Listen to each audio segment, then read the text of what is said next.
Hey, what's up? Andrew Kramer here, videocopilot.net. And in this tutorial, I'm going to show you how to create this great glass breaking effect. Now, many of you probably saw this in the designer sound effects trailer.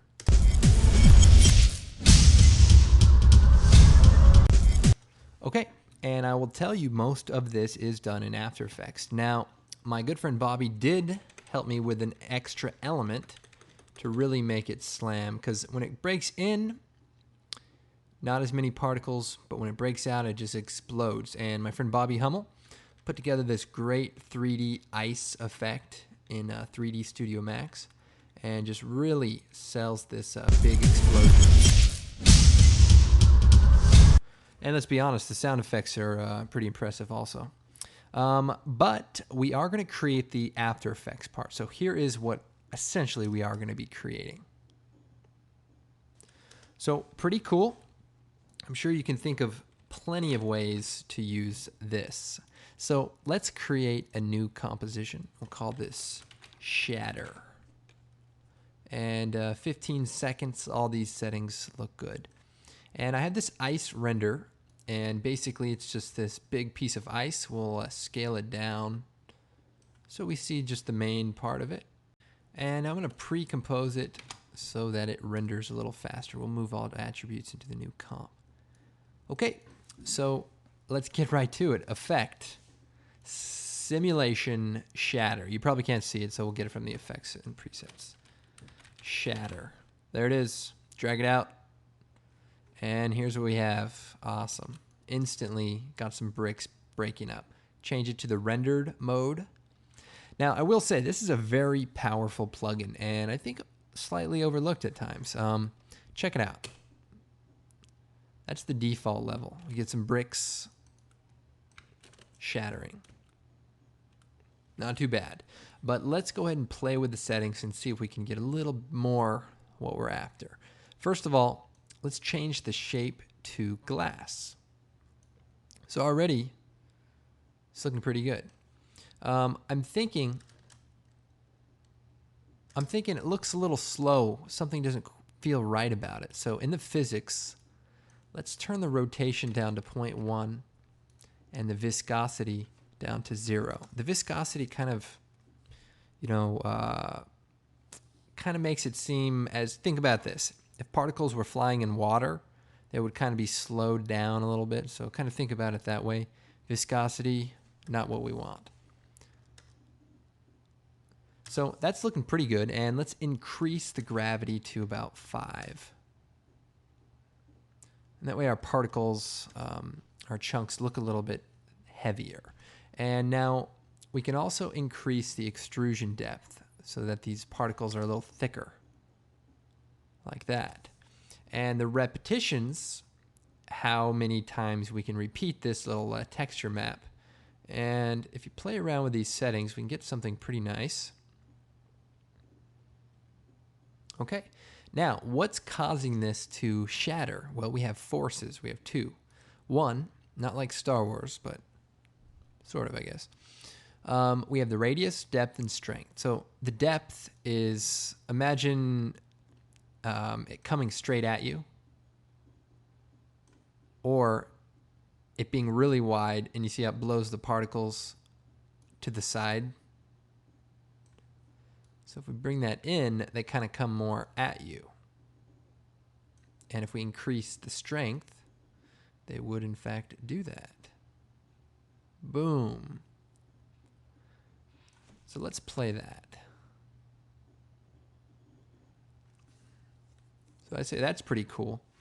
And that's really the trick here, is just to get that part of it looking pretty cool. And we like how the particles come at us. That looks very dynamic. And now the next step. Let's, well, first of all, let's create a new camera, because this effect is fully three-dimensional. If you go down to the camera position, camera system, we change it to comp camera. It'll actually look at the comp camera. And this is interesting because watch this. I'm full on 3D here. And I'll show you one thing at the very end that is kind of a nice effect that you can achieve But for now, let's go ahead and focus on this. What we want to do is go to right about here where we can sort of see some pieces in the background there, how it's kind of broken up. And what we're going to do is we're going to duplicate the camera. And the reason why is because we're going to make 2 copies of this. And then we're going to take the first copy and pre-compose it. Move it all into a new comp. Then we're going to Alt double click, come inside of here, and perfect. Make sure everything looks the same. And then we're going to right click on it into the main shatter comp. We're going to right click, choose time, enable time remapping. And at this point in time, we're going to set a keyframe for time remap. Then we want to go in, delete the first keyframe, which is defaulted, and delete the last keyframe. Essentially creating a still frame. See that? Then what we're going to do is choose Effect, Channel, Invert, and we want to choose Invert Alpha.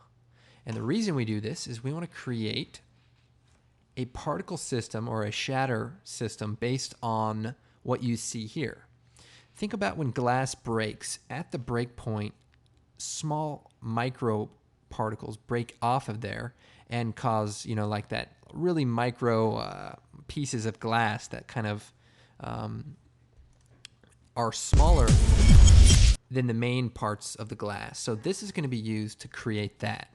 So now that we've established this, let's colorize this like a white. So I'll generate, fill, and we'll just make it white. Maybe a touch of blue. And then we'll come into the shatter effect from our other layer, copy it, edit, copy, then paste it, just like that. So now it shatters.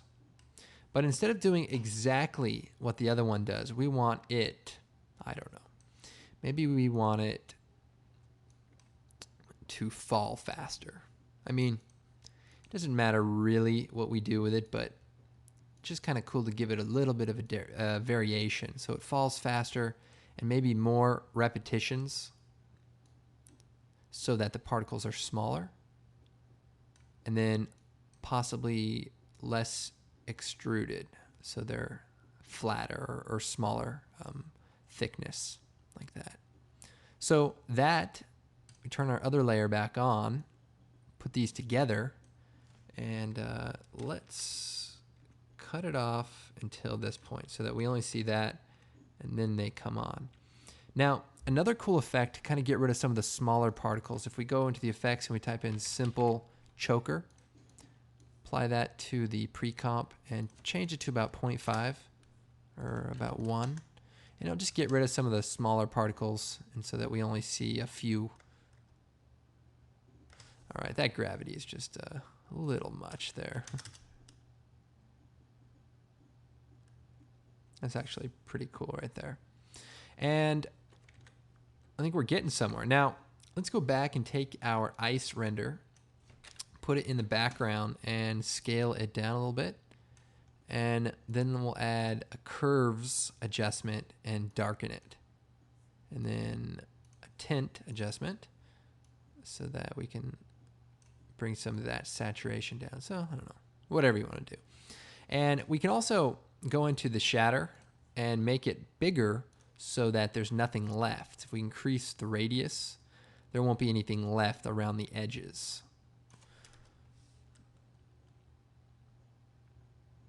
So depending on what you want to do there, that's be careful. Sometimes the particles will hit the camera and it'll be weird.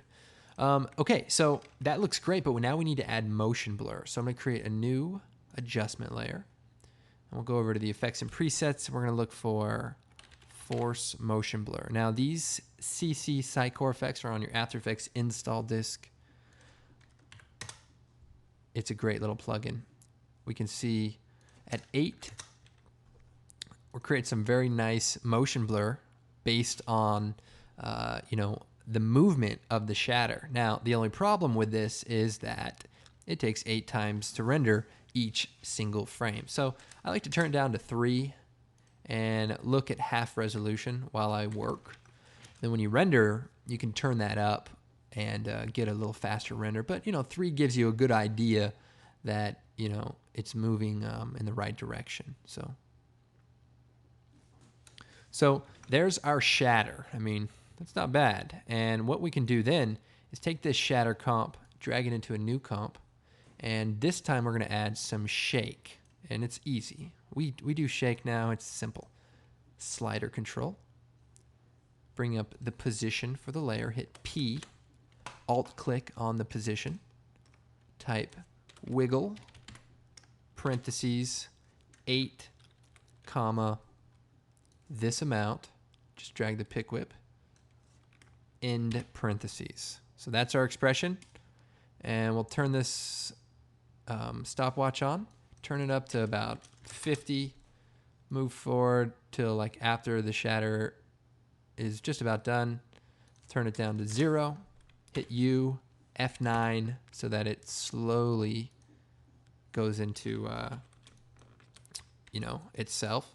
And then we'll add a motion tile effect to repeat the edges so that we don't have the black there. We mirror the edges, 125, 125, and turn on the motion blur. So let's check it out.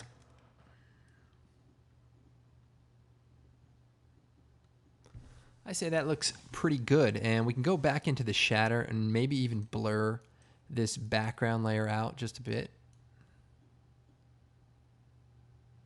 That way it looks like it's further back when this explodes open. So I think we've created a pretty nice effect. Now let's render this out and re-import it into the project. Now this render is the one I did for the actual promo, and I'm going to create a new comp and drag it in there.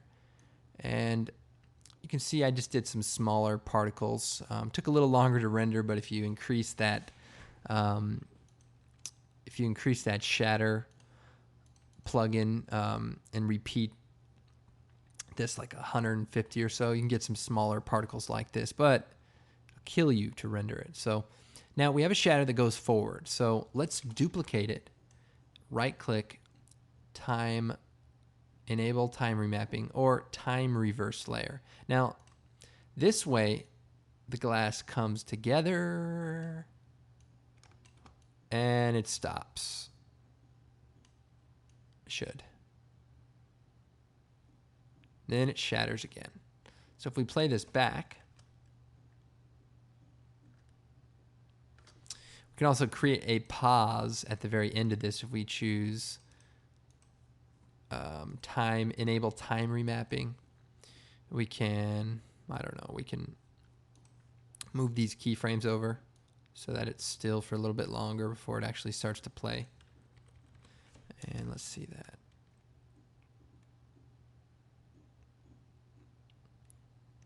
So again, you're going to want to go in there and add that camera shake, but simple way to do that reverse effect. Now, if I go back to our original comp and we'll shut off our force motion blur adjustment layer, and I take my camera orbit tool, I can actually do some pretty interesting things. And you can see this, it's a very cool looking effect. And yeah, it's pretty much really three-dimensional. So you can create, bullet holes flying through, and just the more layers you have, the more realistic it's going to look.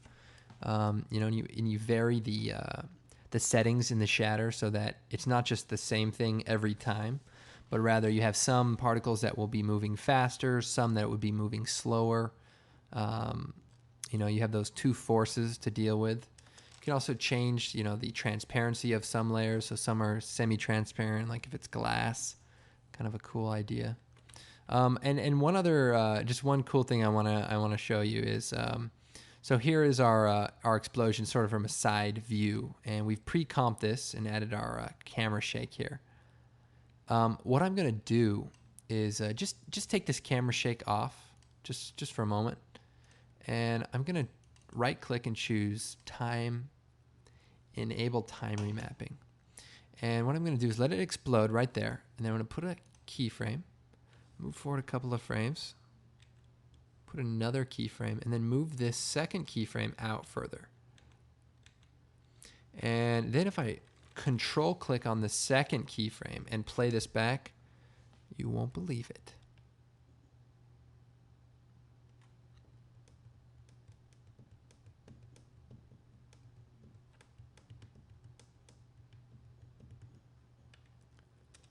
Check it out.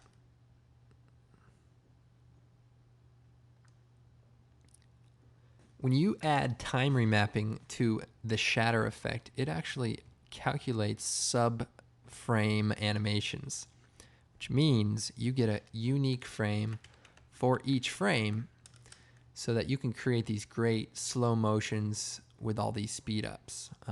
It's a very, very cool effect. I mean, look at this. Imagine doing like a bullet hole through a piece of glass and just going into this slow motion deal. You're going to be getting a lot of friends that way, for sure. So they're going to be like, whoa, I would. Let's see.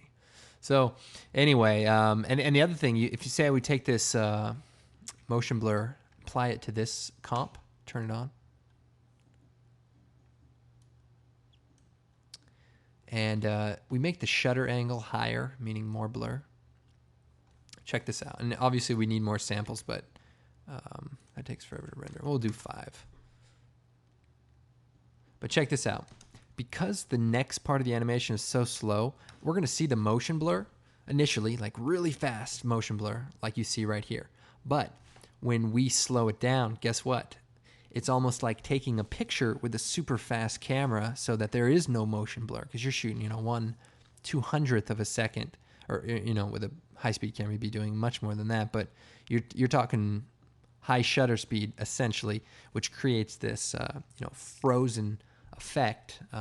There's a few particles in here that, just are moving so fast that they seem to be moving even faster than the rest of them. But, what are you going to do?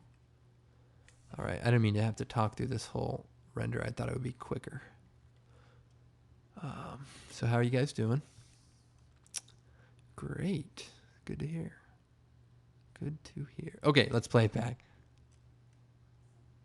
Yeah, let's half res here.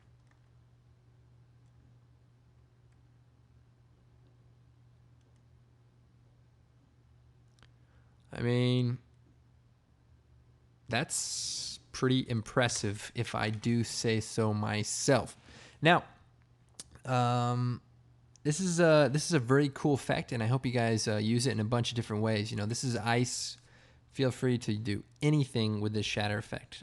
It's going to be fun. So anyway, my name's Andrew Kramer with videocopilot.net, and I hope you guys like this tutorial, and I really hope you enjoy designer sound effects. I had a lot of fun working on that product. So, by the way, one quick tip is take this glass break and we drag it into our final comp here.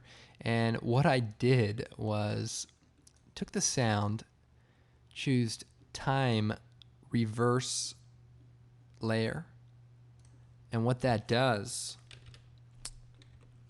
is actually plays this sound backwards. So what you hear in the promo is the sound of glass playing backwards. Then we have one piece that actually plays forward. So we line that up. And I think it's mixed with an explosion so that it's much more powerful than you're going to hear now. But just listen.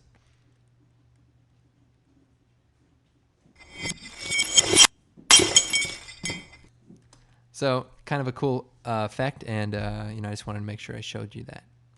We'll talk to you next time.